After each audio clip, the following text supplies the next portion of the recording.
Hi there, here's a short video on how you can add custom questions to your self-assessment questionnaire within the self-assessment module. So when you're in the self-assessment module, I'll just load that, you can send these tax questionnaires. And these consist of 25 different questions, and essentially it puts together an email. You can then review the questions that are included, and you can decide what ones shouldn't be included.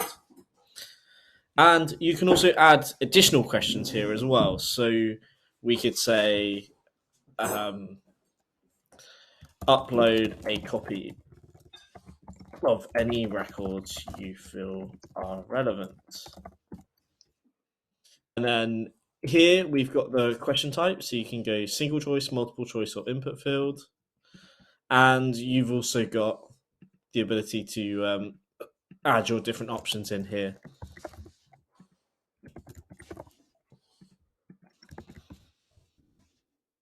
So then your client would be able to select the option that's relevant to the question.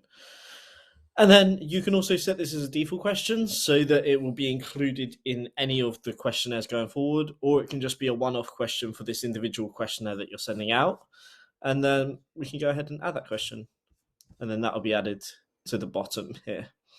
If you wanted to add default questions yourself as well, you can go to settings and then select tax questionnaire and add more questions. And then here, exactly the same pop-up, we can say, what is the information on your P11D? And then input field. And then save that. And then that'll be added as a question here. So you can see what is your information on your P11D. So whenever you go to send a new questionnaire, it will always appear. So I hope you found this useful. If you do have any other questions or queries, please do send us an email on support@nomisma.co.uk, or you can call us on 020 3021 2326. Thanks. Bye.